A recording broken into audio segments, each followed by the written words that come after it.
I love some of the lessons you have shared with me that your boys learned from karate.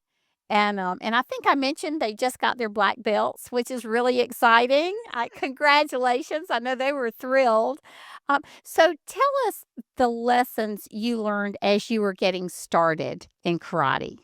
Yeah. So whenever they were beginner belts, they were told as part of the class, they had to do push-ups and different things. And they would say, okay, everyone give me 15 push-ups. And you should see the form on these kids. Their rear ends are up in the air and they're just terrible. But it was really, really hard for them to crank out 15 push-ups because they'd never done it before.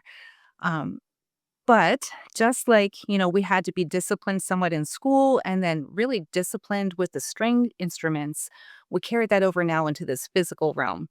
And so they just had to keep working at it and just be faithful, not worrying so much about the outcome. You're pursuing a goal, but they're just doing the best they can every day.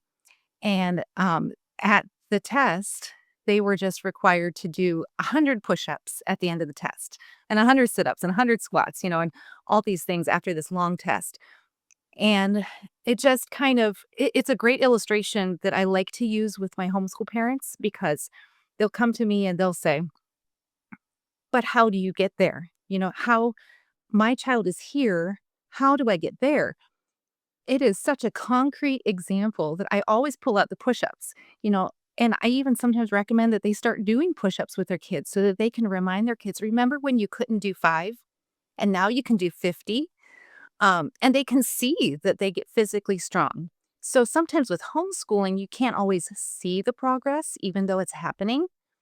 And so, that's just been another concrete example for us of how growth happens, and you have to be patient, you just have to be faithful, and, the growth will come if you keep working at it.